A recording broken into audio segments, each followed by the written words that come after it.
My name is Jason Miller. I toil away as a laborer in a modest factory, lacking any noteworthy qualifications. Straight out of high school, I plunged into the workforce, compelled by financial constraints that rendered quitting an unattainable luxury. Despite the meager earnings, I trudged on, my wallet now holding only a lone $100 bill, scarcely sufficient for mid-month expenses. With around $500 resting in the bank, I reckoned I'd scrape by somehow. In the midst of my musings, a forlorn figure caught my attention. A disheveled girl clad in a high school uniform not familiar to our locale stood before me. Despite the chill in the air, she wore no coat, her knees marred by scrapes, and her attire in disarray. What's troubling her? My curiosity piqued. I halted my stride to observe her plight. Shouldn't she be heading home? Seated there at this hour, perhaps she's taken ill. Her attempts to warm her freezing fingers by rubbing them together did not escape my notice. Leaving her be risks her getting caught up in trouble. What's the best course here? Resolving to act, I ducked into a nearby cafe, procured some steaming beverages and donuts, and approached her. As I drew near, the girl tensed, a hint of fear flickering across her features. Good evening. No need to fear. I won't harm you. I noticed you seemed cold, and I thought it offers some warmth. Would you like this? I extended a freshly purchased cup of hot lemon tea. She tentatively accepted, pressing the warm cup to her cheek for comfort. Are you hungry? Hunger only worsens the cold. Here, would you care for a donut? Uncertain of her preferences, I selected one at random, wondering if she'd receive it. With a soft thank you, she accepted the offering. Aren't you heading home? She shook her head in response but offered no explanation. Could she have fled her home, I pondered, wary of delving too deeply into her circumstances. Then, a gust of wind lifted her skirt, revealing a network of painful wounds on her legs. What happened? She hastily concealed her legs, but not before I caught sight of the injuries. Did someone hurt you? Were you attacked? Her demeanor stiffened, reluctant to divulge. All right, no need to talk if you don't wish to, but lingering here puts you at risk. How about heading home? In a barely audible voice, she murmured. No. I was planning to go to my dad's, but it's quite a distance away. Her father's place, so she's staying with her mother now. I couldn't fathom the complexity of her situation, sensing it wouldn't resolve easily. Have you tried calling your dad? Maybe he can come get you. I don't have the number. I don't even have a phone, she replied, surprising me with her lack of a cell phone in this day and age. Do you know the address? Can you show me where it is? I inquired, to which she nodded, producing a small piece of paper bearing an unfamiliar address. Is this where you're supposed to meet him? She confirmed with a nod. It seems quite a distance, it's getting late, I remarked, pulling out my smartphone to search the address. The result revealed Greenwood Group, a construction company. I could jot down the number for you to call tomorrow. This is the contact I found linked to that address. Give it a try, you might reach your dad. It seems he works for a construction company, I suggested optimistically. She brightened at the prospect. Okay, you should stay at a nearby hotel tonight. I'll arrange it for you. Can you manage on your own? She hesitated, admitting her lack of funds.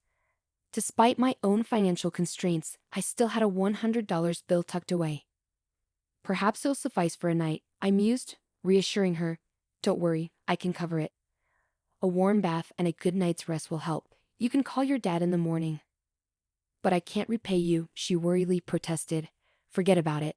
Just focus on reuniting with your dad. I reassured her, leading the way to a nearby hotel where breakfast was included for $100. After arranging everything with the hotel staff, including permission for her to make a morning call, I bid her farewell. It felt gratifying to assist her despite my now empty wallet. A few days later, as I returned home, a factory manager summoned me. Smith, you wanted to see me. The summons from the manager marked a first for me in my tenure at the factory. With a nervous air, I stepped into his office. Clad in an expensive suit, a stark contrast to the modest setting of our workplace, he greeted me. It's Jason, right? Yes, sir, Jason Miller, I confirmed, my apprehension mounting. You won't need to come back here, he stated bluntly. I beg your pardon? What's the reason? I stammered, bewildered by this sudden dismissal. It means you're being terminated, he declared, his tone leaving no room for negotiation. I struggled to comprehend. Could you please explain? Have I committed an offense warranting termination? I can't recall any wrongdoing.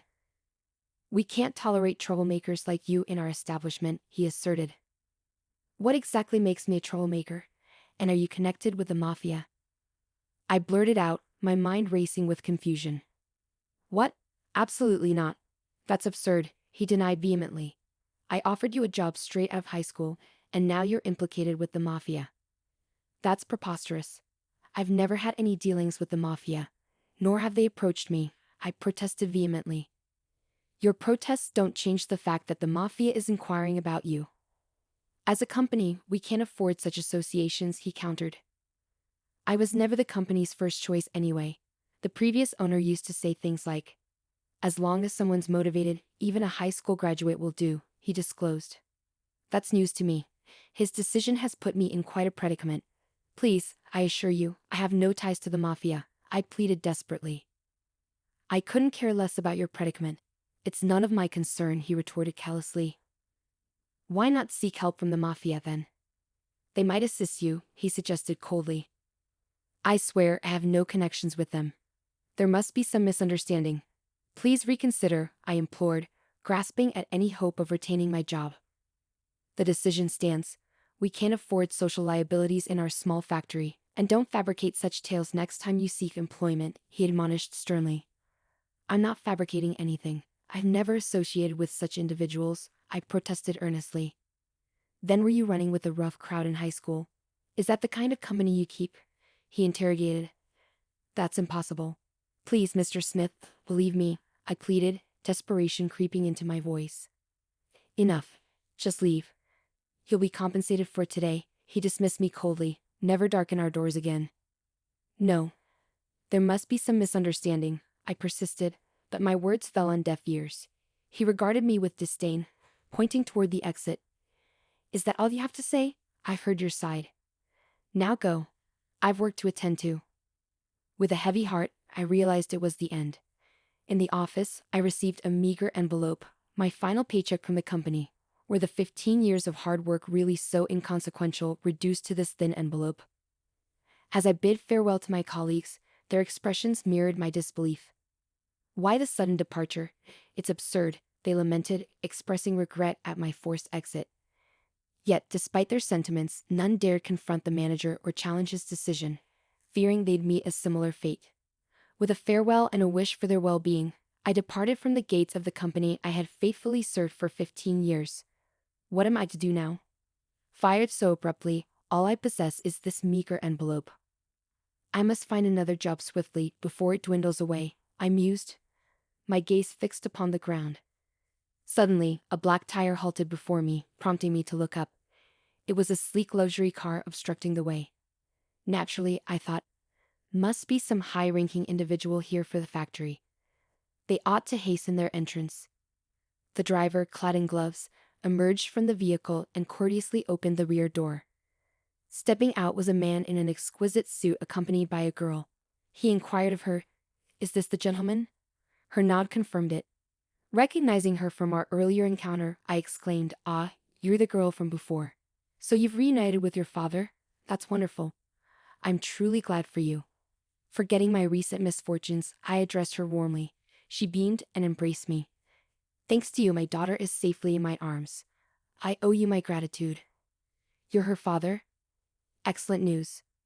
I was concerned for her but had no means to contact you thereafter. By the way, you're leaving the premises quite early. Any pressing engagements? I inquired, attempting a forced laugh. It wouldn't do to divulge my recent dismissal to someone I'd just met, especially someone likely of high rank, evident from the lavish car and attire. It felt improper to engage with such a figure.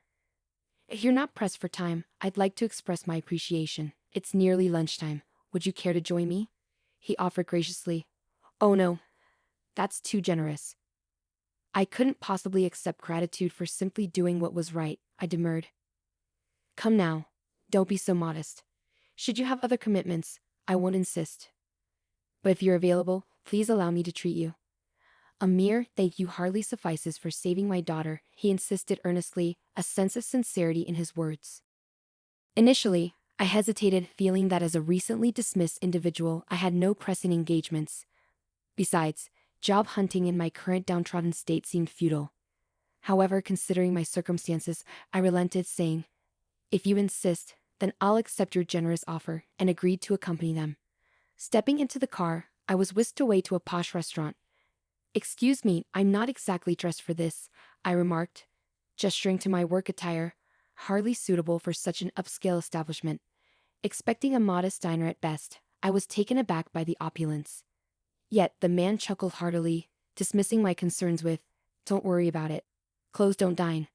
With his encouragement, I followed him, noting the lack of fuss from the hostess, who greeted me with a smile, indicating he was a regular. The ambience of the private room exuded luxury, albeit making me feel somewhat out of place. Despite my discomfort, as the conversation flowed and drinks were poured, I found myself gradually relaxing. The genuine smiles exchanged between father and daughter, coupled with the sumptuous fare, began to thaw my apprehension. It felt surreal, being amidst such extravagance as a high school graduate.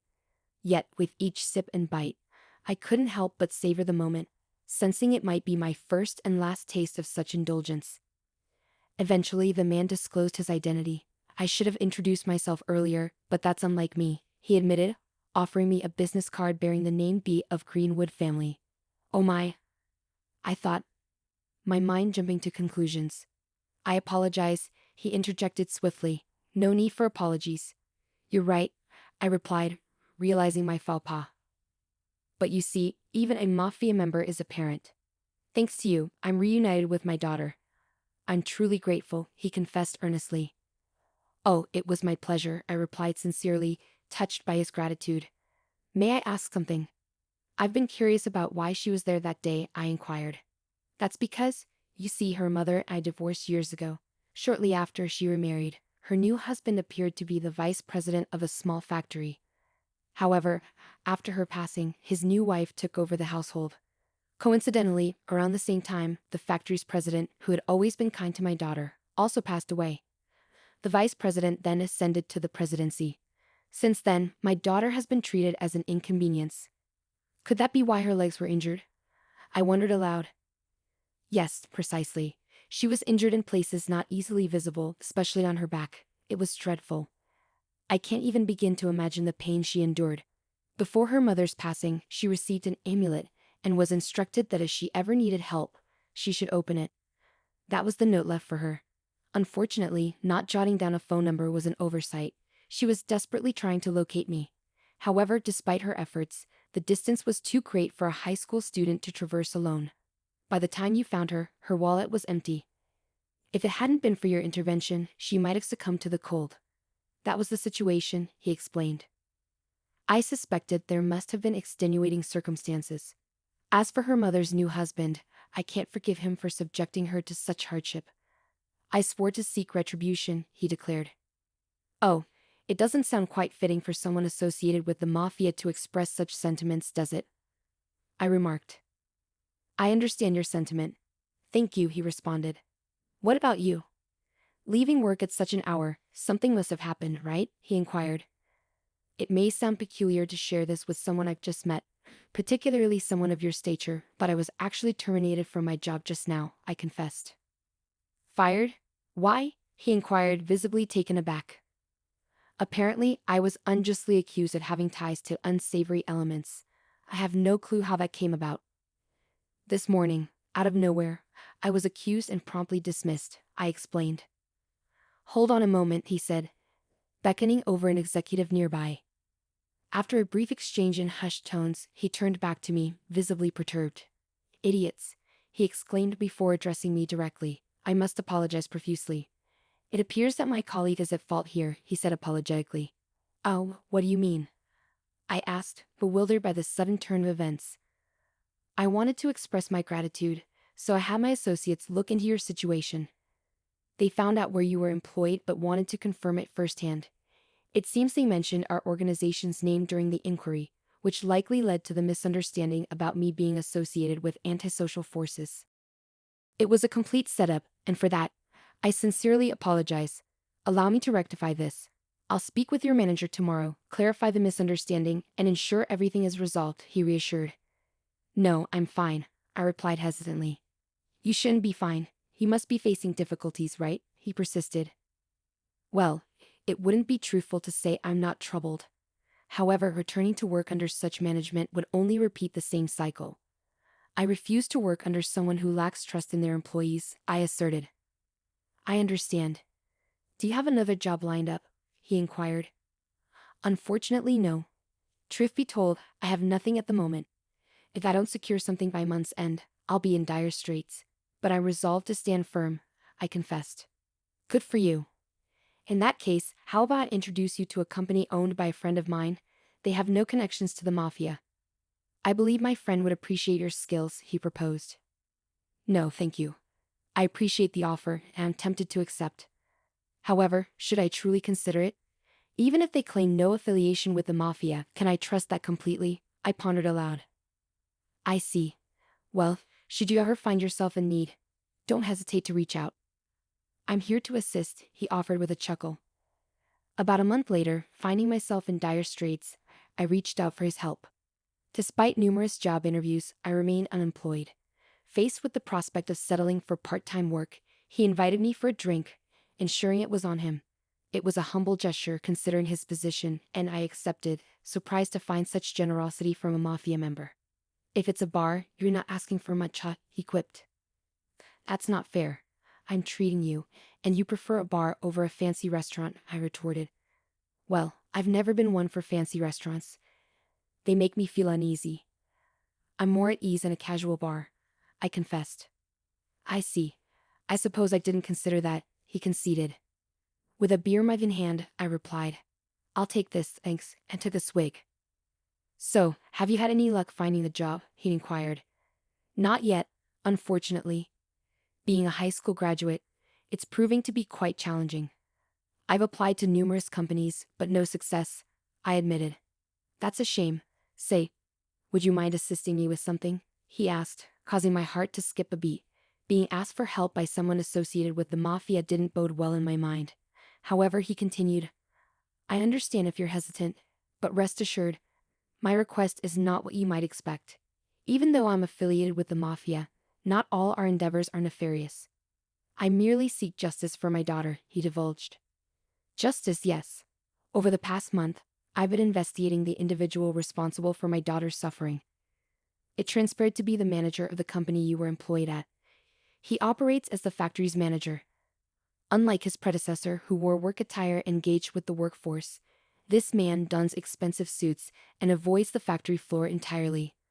He resides in a luxurious neighborhood over an hour's drive away, which explains his habitual tardiness. Absolutely, a classic example of executive negligence. My daughter practically served as his maid, and it appears she wasn't even adequately nourished. Reduced to tears while eating a single bagel.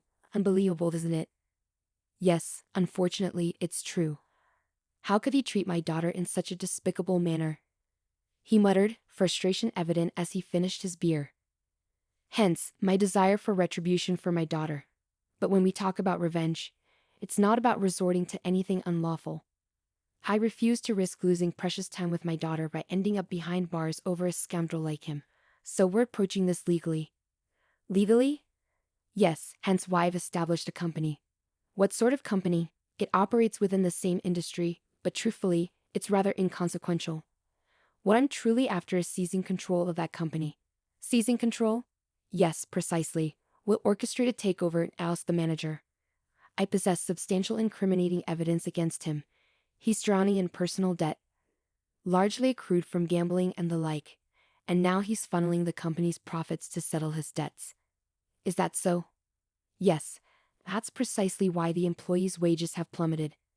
They've seen a significant decline since the passing of the previous manager. That's correct. Our wages took a nosedive following the demise of the previous manager. It's clear now. We were all pawns in his scheme, toiling for his benefit. Hence, my resolve to oust him from the company and transform it into a place where employees are rightfully compensated. What fate awaits the manager once he's ousted? Well, I reckon he'll be in quite a bind. Additionally, it appears his wife married him solely for his wealth. If she discovers he's no longer in power, she'll likely abandon him. Moreover, socially, I'll ensure he's ostracized, making it challenging for him to secure employment elsewhere. You could do that? Well, I am the boss of Greenwood after all. Manipulating such situations comes naturally to me. I understand. I sought your assistance because you too fell victim to his actions. I presumed you might seek retribution as well. Indeed, once the employees learn the truth, they'll likely share our sentiments. Most likely. If things proceed as intended, I aim to expand the factory further, and I envision you as a manager. Me, a manager? That seems far-fetched. Nonsense. In the past, high school graduates ascending to managerial roles wasn't uncommon. If formal education is lacking, one compensates with experience and diligence. Don't you feel capable? If you're confident in me, I'll give it my best shot. Excellent. Then tonight, we'll toast to the future of our new venture. Thus, unexpectedly, I became entwined in the takeover scheme of the factory that had previously let me go. A month later, after thorough investigation, we devised a plan to inflict significant financial harm on the factory through our takeover. Well, Mr. Smith. Long time no see. Oh, we have a prior acquaintance? It's possible you wouldn't recall a former high school graduate employee. Ah, Jason Miller. You were terminated under the mistaken assumption of having ties to the mafia. Well, that's not entirely accurate. No worries. It led me to secure a favorable position at my current company. I harbor no ill will. Instead, I come bearing a lucrative proposal. A proposition? You mean you wish to engage in business with us? Precisely. Your products boast exceptional quality, a fact I can attest to from my years of service here. Hence, I propose a contract valued at $5 million. $5 million? Indeed. I request the delivery of goods totaling that amount within a fortnight. Upon confirmation of delivery, the $5 million will be transferred. That's quite generous. So shall we proceed with this contract? Of course, I said as I placed the contract on the table, urging him to sign without perusing its contents. He was elated by the mention of $5 million and hastily affixed his signature. Foreseeing the manager's lack of attention to detail, I had expected as much. Yet it still amused me to witness the behavior of a company manager. With the contract signed, he spurred the employees into action, driving them relentlessly and demanding they work without respite. Production surged forward, but when it came time for delivery, complications arose. No delivery company would take on the task, likely due to interference from the Greenwood. In desperation, Smith himself sought out carriers, only for a truck from the Greenwood to conveniently appear. Despite loading the goods and dispatching numerous trucks, delays ensued, with vehicles encountering various issues along the journey. Ultimately, the deadline passed without the goods arriving. I promptly contacted Smith and returned to the factory. The goods didn't arrive by the deadline. Our company has incurred significant losses, I informed him. This is a breach of contract, he protested. No, we fulfilled our end of the agreement. It clearly stipulates in the contract that failure to deliver results in a $5 million payment, I countered. That's preposterous. I wasn't aware of such a clause, he retorted. Mr. Smith, whether you were aware or not, it's clearly outlined here. Claiming ignorance won't absolve you of your responsibilities, I asserted. Impossible. My company doesn't possess $5 million. Then it appears we'll have to acquire this factory. This factory, it's clearly stated here. Even if the mishap occurred due to the carrier's fault, your company assumes full liability. You've signed the agreement, haven't you? Hold on, this is outrageous. Without the factory, it will spell disaster. Indeed, it appears so. No longer will anyone be able to settle the personal debts you've accumulated. How did you become aware of that? That's not all. It's likely your wife will depart as well. It seems she wedded you solely for your wealth. You were aware of all this and orchestrated this contract, he accused. It's not just me who harbors resentment towards you. That's why this course of action was taken.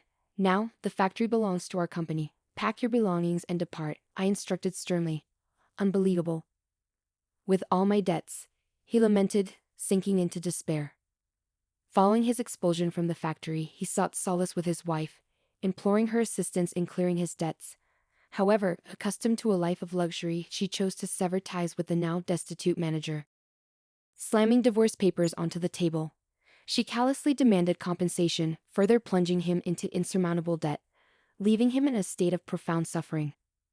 Upon reporting the entire ordeal to the boss, he expressed satisfaction and commended my actions. Henceforth, he'll find no employment with any reputable company. He'll come to truly understand the consequences of betrayal. Yes, may he face torment in the depths of hell, I concurred. Presently you're the manager of this factory. Will you endeavor to expand the company for the benefit of the employees and yourself? My colleague inquired. No. That's not my primary motivation. I didn't undertake this for personal gain. I did it for the sake of my daughter, you, and all the hardworking employees at this factory.